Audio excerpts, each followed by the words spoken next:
Colty a gohan poka avuka. So Macaun Haynes and Arif, McCurran and Fuim, Austin Chorus, Fuima. So please switch off your mobile phones as they interfere with the sound system and will interfere with the broadcasting of the meeting. Tá leisce al fight to gum on Tachta Martin Heydon. So in Yov Hugmaid Quira Don Ara Stoit Tachtos or Cor con Kindling the Owler Inblock Tea on piece of rock the Vega Dullos Cornadala, a couple of Shockton and us. The general scheme of the miscellaneous provisions withdrawal of the United Kingdom from the European Union on the 29th of March 2019, Bill 2019. And I've asked the Minister on behalf of the committee to come before us to explain to us or help us in our discussions as to the possibilities or the potentials of an impact on that piece of legislation, on the work of this committee, on Custa Culture Oireachtas agus Gaeltacht. So, while I'm fighting to wrote Ara agus, Kai may reduce and write the Shohalev Amok. I want to draw your attention to the fact that by virtue of Section 17(2)(L of the Defamation Act 2009, witnesses are protected by absolute privilege in respect of their evidence to this committee. However, if you are directed by the committee to cease giving evidence in relation to the particular matter and you continue to do so, you are entitled thereafter only of qualified privilege in respect of your evidence. You are directed that only evidence connected with the subject matter of these proceedings is to be given, and you are asked to respect the parliamentary practice to the effect that, where possible, you should not criticise or make charges against any persons or entity by name in such a way as to make him, her or it identifiable. I also wish to advise you that the opening statement and any other documents you have submitted to the committee may be published on the committee website after this meeting. Members are entitled or reminded of the long-standing parliamentary practice to the effect that they should not comment on, criticise or make charges against a person outside of the Houses or an official either by name or in such a way as to make him or her identifiable.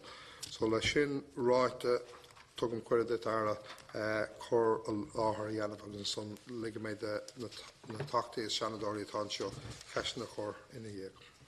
Gomagad a chahirirlik agus gomagad a dúsbar sochtan chura beliv tróna a chun ráis a dhéanamh faoi rochtiacht maidir leis an brat imimecht agus tá an seo ar son an tara sinseach badagan freisin agus ar son féin freisin. A no-deal Brexit would be highly disruptive and would have profound political, economic and legal implications, most seriously for the UK, but also for Ireland and the rest of the EU. In light of the ongoing political uncertainties in the UK and the Brexit deadline of the 29th of March, the Government agreed in December of last year to give greater immediate priority to preparations for a no-deal Brexit. As part of our Brexit Contingency Action Plan on the 24th of January, the Government published the general scheme of the Omnibus Bill.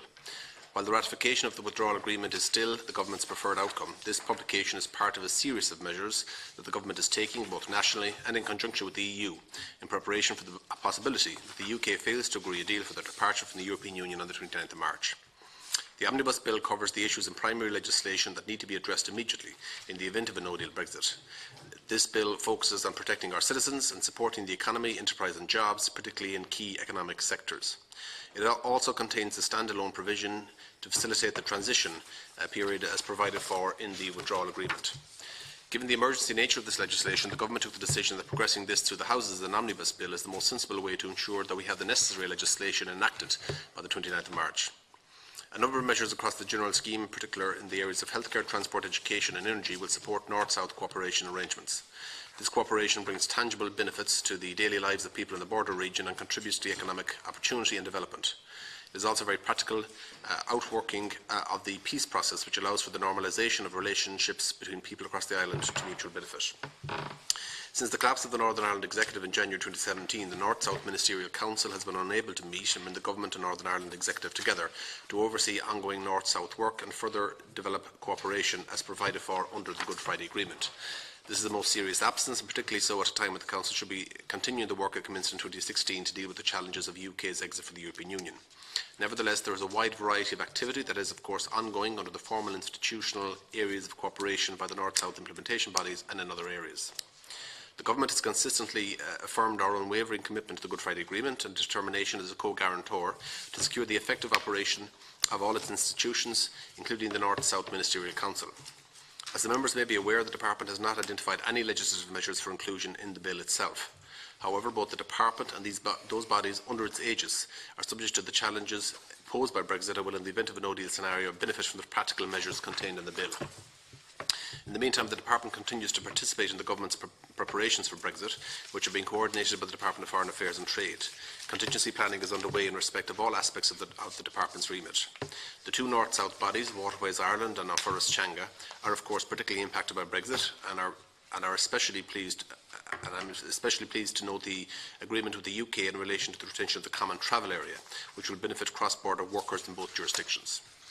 Minister Madigan, speaking last month at the Equity Ireland and UK Conference in Belfast, emphasised the importance placed by the Government on the contribution of culture and creativity to our overall social and economic well-being. While recognising the challenges posed by Brexit, Minister Madigan highlighted the role of the Creative Ireland programme, launched at the end of 2016, and the culture component of Global Ireland's Global Footprint to 2025, published in May last year, in ensuring that artists and other creative workers are properly supported to allow them to continue to operate in the cultural sector on a self-sustaining basis. Our key message remains that regardless of the outcome of the Brexit process, we remain committed to engaging through culture across the island of Ireland with our friends in the UK, with our partners in the EU and globally. Support by state bodies, North and South, for culture and creativity provide a significant boost to the sector.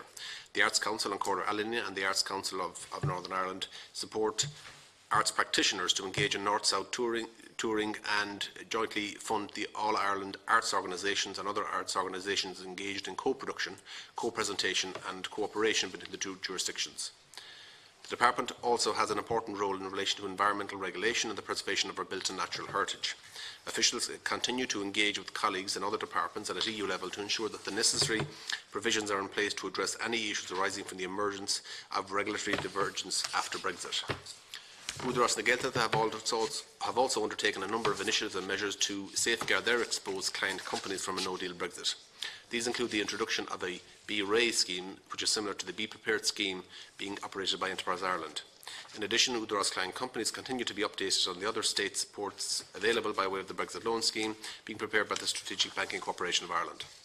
I trust that this brief overview will have provided some reassurance to the Committee in respect of the extent of Brexit contingency preparations underway across the Department. I would also like to assure the Committee that I would be more than happy to bring the concerns to the attention of the Minister for Culture, Heritage and Gaeltacht, Josepha Madigan, or indeed to any of my colleagues and Government. And I would like to thank you for your interest in this matter. I will try to address any particular concerns that the members may wish to raise.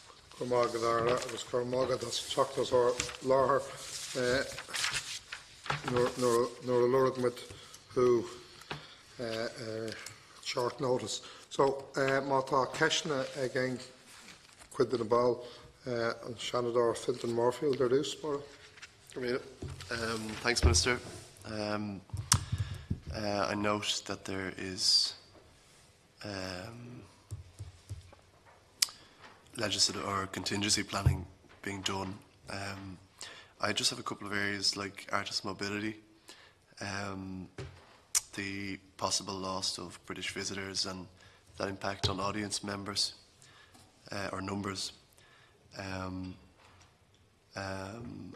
cross-border mobility in terms of co-productions and the co-funding arrangements that we have, and whether EU bodies may refuse to fund those co-productions.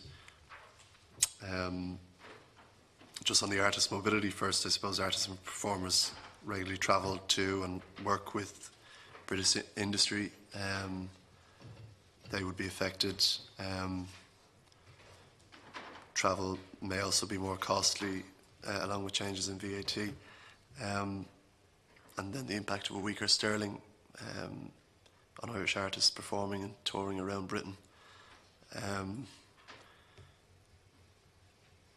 It would be wise for us to kind of diversify audiences to take account of the number of British visitors, or a lower number of British visitors. already being recorded at the moment. I have a note here on data protection regulations on the sharing of personal data with non-EU countries. Could make collaboration difficult if you had anything to say on that. Also, has the Department sought clarity on the future of Creative Europe funding when British subventions cease? What impact would that have on Irish artists applying for Creative Europe funding? The Arts Council also asked you to lobby Europe earlier in 2017, I think. So if you had any comments to make on mobility, the loss of lower audience numbers, co-funding arrangements, whether the EU will refuse or choose to fund, that data protection issue, and if the department have done any work on the Creative Europe funding. Sinead. Thank you, Senator Warfield, for your questions. Can I just, first of all, assure you in relation to the artist mobility, the common travel area is hugely important and predates obviously our membership of the European Union, going back to 1920s. And thankfully, the commitment and the agreements that have been signed with the United Kingdom, that the CTA will be maintained in all circumstances, and this will allow Irish citizens in the UK and British citizens in Ireland to have the right to reside, to work, to study and access healthcare, social security, public services in each other's countries. So the CTA and its associated and reciprocal rights and privileges will be maintained after Brexit. So that's hugely important, and it's something that was agreed very early on, and something that was very much highlighted during the pre-referendum discussions and lobbying, if you like, and subsequent to that by government to all member states in relation to the importance of this. And certainly, thankfully, the United Kingdom agreed that it is of importance, as I said, that because it predates the membership of the Union. Regarding the personal data transfers, the Department is undergoing, obviously, as we know, extensive Brexit preparations, and to ensure that measures are put in place for personal data transfers to continue in the event of a no-deal Brexit. The Department agencies have collectively identified where personal data is transferred to the United Kingdom, including Northern Ireland. Where such transfers are to continue after the 29th of March, the Department has consulted with the General Data Protection Regulation and identified appropriate transfer mechanisms under Articles 45 to 49 in the event of a no-deal Brexit.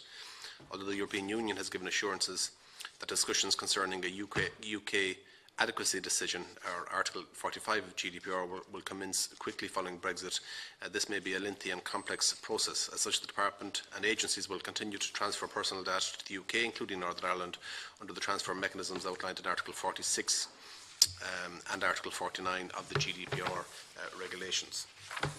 Regarding your issues in terms of tourism and possible impact in relation to audiences, this is obviously a very important area, and we still cannot assume what the economic shockwaves will be, both in this country or indeed in the United Kingdom, in terms of people's in terms of their bottom line, in terms of their financial wherewithal to travel, even from the UK to Ireland. So that is obviously a concern. We don't know what impact will have on sterling, on the exchange rates, and people's ability to travel. So that is clearly something that we're conscious of. We have increased funding in relation to the Arts Council in the last budget. We remain committed to obviously full cooperation within the arts sector with the United Kingdom. Culture, Ireland is promoting Ireland worldwide, not just in the European Union, but also globally as well. There are a number, I suppose, of areas that don't fall under the legislation, but that were identified in relation to continuing promotion of the arts, such as the issuance of licences for the exportation of cultural goods, and the department will decide applications once processed.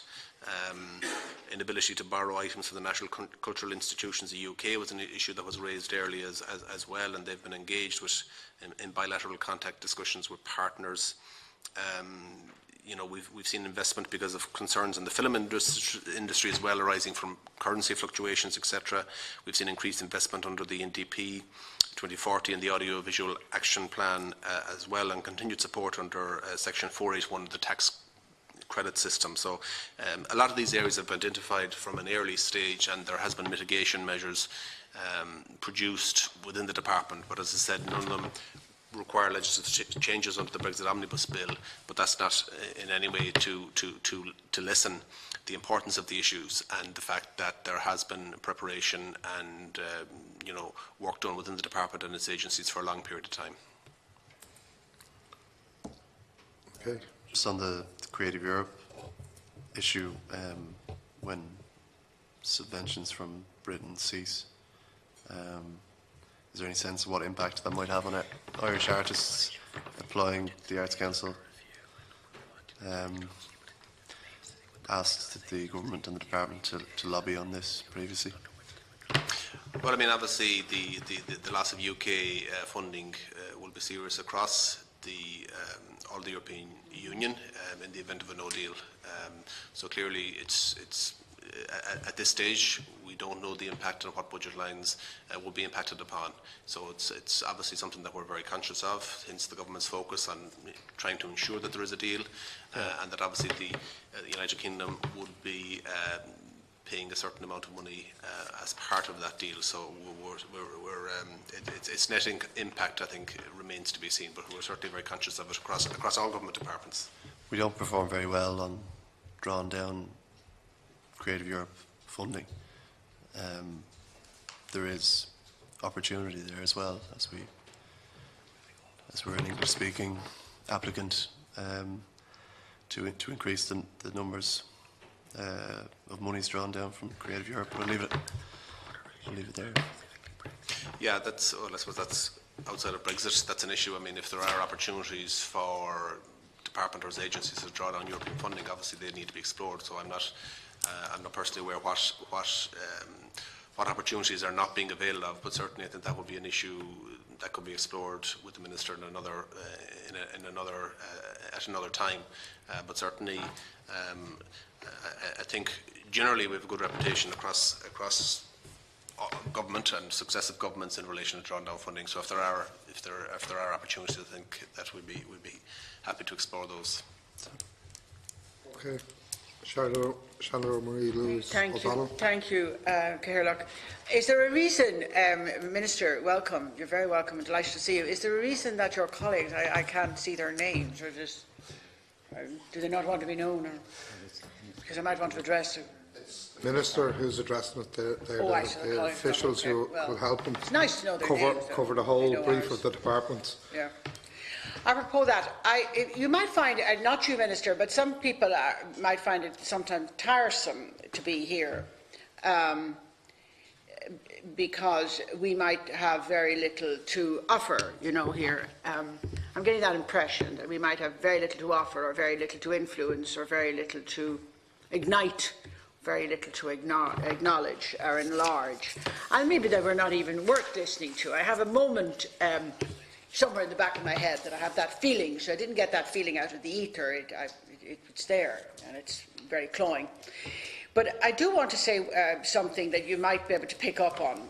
And I mentioned it in the Seanad earlier in the week, that if you look at Northern Ireland, which is our major impasse at the moment, not an impasse in relation to our people, but an impasse in relation to the border. If you look at the history of literature, history of drama, the history of music, and the history of visual arts, as naming the cats, if you look at MacNeice and Friel and MacLaverty and Mangan, if you look at the great Heaney, Wilde, Beckett, William Trevor, if you look at Basil Blackshaw, Derek Hill, and you could go on and on and on and on and on.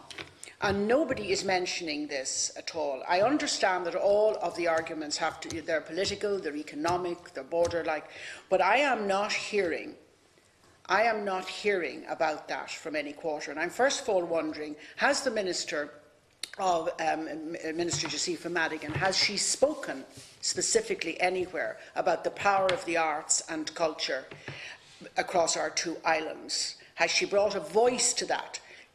The artistic, cultural voices. I'm not hearing those, and I think there may be a place to hear those, because what I am hearing, which is Friel wrote about, is the language of conflict and the language of a kind of a tight language, of strained language, and the language of territory. And if there's one thing that the arts can do, I can write the speech for her, but if there's one thing the arts can do, is lift things out of territories and bring territories together. It's done it all over the world, through music, dance, visual art, drama, poetry. I'm just not hearing it. Now, maybe people think that's naive of me, but I can tell you it's not, because once people start talking in territories, you know, and that strain, and this is my place and your place, and never the twain shall meet, we have no fresh breeze in under the door. And I'm just wondering, is there any thoughts around that in the department, or how we might? I often see on Newstype and Newsnight an artist or a writer there. I'm not seeing that. I'm not seeing that hearing that on Irish radio and Irish television. I'm not getting the artist's viewpoint in relation to this, the musician's viewpoint, the writer's viewpoint. I'm not hearing it. Now, maybe people don't think that's political. But trust me, it is, even if you look at tourism. If you wanted to be economic, you know, and touristic, as Senator Warfield has pointed out, even at a crafts level, you know, how much money are we going to lose, you know, which is a brilliant point, because then the artists lose it. I can't understand it, why there's not a strain about this, and why I'm not hearing it, and why ministers aren't standing up and speaking about that, because it is so important for children and elders right through our lives, from heritage. Look at the Northern Irish heritage to us and us to them. Look at the music. Look at our architecture. I just think that we need to maybe emphasise that. I don't know how you do that, but you can be very subtle about it in speeches, or it should be done. If I was the minister, I'm not and never will be, because I wouldn't get the votes my area, but I would be hammering that home, and as an appeal. And if there was any piece of advice, which is all really we're looking for, is a communication here, not telling people what to do. We're doing it very well, the Irish government. But I think there would be something there that might bring others that are in the background, maybe without a voice, towards an energy, because it is about an energy, and it is about an energy being dissipated. Reminds me of the egret, my last point. Wonderful, wonderful bird, with very long legs, huge feet, in under the sand, going like that, trying to find the razor mussels, you know.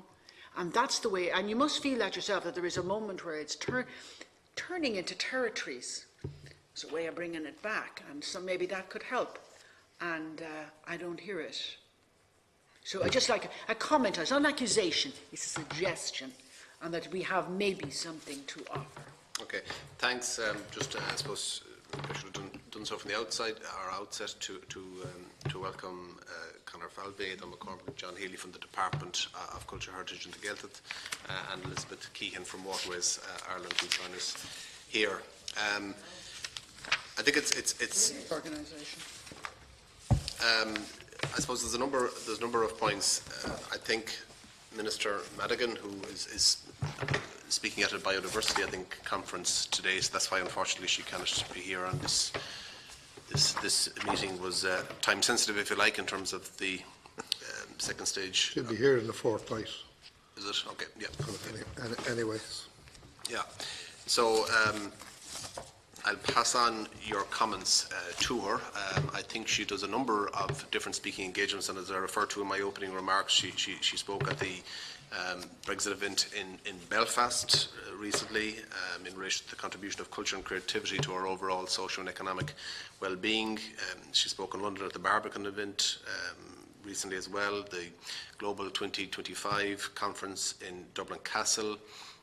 She recently announced They do cultural ambassadors. She was in New York recently as well. So I think she at all stages promotes obviously the relationship with the United Kingdom, which is hugely important. And whatever about any of that, as you said, whatever about any of the politics that goes on, I think the arts has always been able to transcend, if you like, political difficulties. And there is an artistic family, if you like, on both islands that work very closely together. So, I mean, the overall importance of the sector is quite clearly evident. The work that has been done and the continued cooperation in terms of cultural exchanges of artifacts and of different forms of culture and heritage value as well. In relation to the language of ours, Changa, which includes the Ulster Scots and the Irish language, will still function on both sides of the border. So, and as I said, the CTA will ensure that the workers who may work on either side of the border will be able to continue to work and live on either side of the border. And some of these bodies have offices in both north and south, and therefore you will have staff moving between Belfast or Derry and parts of Donegal or Dublin. So I think that's important as well. So I think that the Minister has, attempts at all times to get the message out there of the continued cooperation across the islands in relation to the Creative Ireland programme as well, and all that goes with it. I think she has at all times put that focus on it, but I'll certainly ask her to read back on your contribution and see if there's anything else that she can add, or she might be able to respond to you directly. To add. Sorry? She might ask colleagues to add. She might ask colleagues. She might. She might ask colleagues. I don't hear it. I'm not in the Barbican. I'm here. This is. I'm not. Sorry, through the chair. My apologies. I just need to hear more of it. I think it's a more creative way in. I understand that she has a job to do. I understand all that. But I just think that even other ministers could do it too. There is a way that we're not speaking about this, and it's becoming territorial. And it is getting worse. I could even feel it in the Senate yesterday. There was a moment. Hopefully it's not going to happen. We're at the brink, with Napoleon, and not stay for the snow, that we'll move back. But it's quite serious, because it has divided us again in a way that was not dealt with, but that was brought to book. Yeah. We will be addressing all the impacts, I presume, once we start dealing with this, both in the Seanad and that. I'm not trying to cut the debate. No, I know. Thank you, Chair. The Minister is here specifically for this piece of legislation. We're going to ask him a few questions. We have three reports to go through straight after. So, if I can ask, just some you've already addressed in terms of the CTA, and I was one of those who authored a report on the Common Travel Area as part of BIPA. Just as the vote came through, we were in the middle of the report and we had to kind of put a little caveat at the end of it.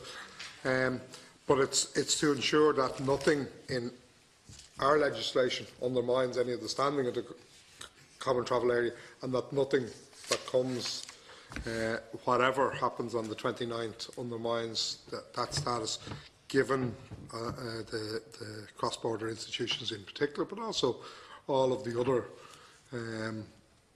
industries that people cross the border on a regular basis, on an ongoing basis, or who straddle the border. And that's obviously has been the intent of the government and all of the parties here. I've specific questions, and I don't think have been addressed. There's an EU Habitats Directive, and obviously it has major implications for Ireland, and I don't know what Britain's view of it is now or into the future if they extract themselves from the European project. And it has had a major effect on us here in Ireland. We've had major debates and changes of practice on that. But because we're an island, it would be very detrimental to us if such directives were not complied with or weren't acknowledged in the 6 counties, and then in this state. Obviously, this state will abide by its EU directives, but we don't know where England lie in the future. In terms of waterways Ireland, as somebody who has been on the waterways in some of the boats that kind of go up and down the canals, it's just the future in terms of the need for travel documents. Obviously, it's still a common travel area. You don't, but kind of when you're on water, is there separate insurance documents now required once you go into waterways that are in a different jurisdiction in the future? And the other one is just a very bizarre one, and I haven't heard much thought of, is the status in Tonga, but Niamh Gaeltacht, so the status of the language, English, within the European Union. The fact that England was in the European Union, English had that working status, whereas the French were never really happy about how English dominated. Is there a danger in the future that English would be reduced, and the difficulties that would pose not only to us but countries on the outside in Britain trading with it in the future?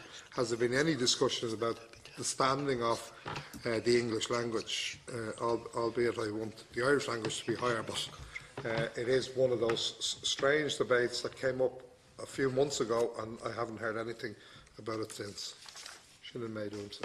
Okay, thank you for those. Yeah, I addressed some of the issues in relation to the CTA, and the general scheme was published on the 24th of January to reflect Ireland's commitment to the CTA, including through legislative provision to ensure that the agreed CTA rights and privileges are protected in any circumstance: health, education, social protection, justice and security. And you'll see some of those in the Brexit Omnibus Bill that will be published this week, and also in some of the motions that were passed there last week in relation to social security agreement between Minister Doherty and her counterpart in the UK. So I think that right is still there.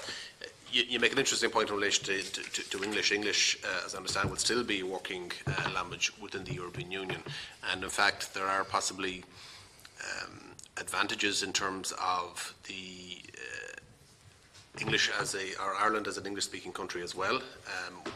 Will be able to provide interpretation facilities and the likes that. So there may now be more opportunities in terms of interpretation within the European Union for Irish citizens who obviously are able to speak in English as well. In relation to the Habitats Directive, again, this is an area that has been identified, and the island of Ireland and Great Britain, they form obviously a distinct geographical area. You will have rivers that will flow from the north to the south that won't know what Brexit means and don't know what a border means. So clearly there's a need on the UK's departure for enhanced dialogue bilaterally with the UK and Northern Ireland on matters around nature conservation and protection. If you like, you could argue there's currently a risk that the UK could acquire competitive advantage should they operate in a more relaxed regulatory framework than would be required under EU nature directives. I would imagine there would also be a counter move within the United Kingdom to ensure that the standards that the European Union force on member states, that they are actually complied with at that level, because clearly in relation to climate change and the value of nature and all that goes with it, I think that there will be a campaign as well within the United Kingdom. Of course, there is a risk over time of diverging standards. So what might happen 20, 30, 40, 50 years' time, but I think there is a clear understanding of the need to continue that dialogue between both jurisdictions, as I said, because there is that cross border, whether it be mountain ranges or SACs or whatever else that form parts of across different counties, or whether it be for, as I said, wetlands or rivers or peat bogs or whatever. I think we have to acknowledge that I can cross jurisdictions. So any impact on the north, any reduction of standards in the north could have an impact on the south. for example, any works that will have an impact on a peat bog in Northern Ireland, that could have an impact on local rivers, could have an impact on the Shannon system. That's just hypothetically things like that. So I think we have to be conscious of and when of these issues, and when the North-South bodies re-establish, I think this is an area that clearly will need focus on post-Brexit. So, Assenger, sin dera leis an chora faoi seo an neomh agus bolm ó bhuichas a grálat as teachtas ó chora neomh. It's brought on tosú máil, but ní go an crinú hosú gan na tachtín an a seanadóí a bheith láthair. Assenger éirí gleat denmh cínte go bhfuil roinnt in a freagraí a ghaing so méidir go féidirling ag an slide seo agus go méid pléile seo a rís amach seo. So I will suspend while the minister exits. Go mágad, Rís.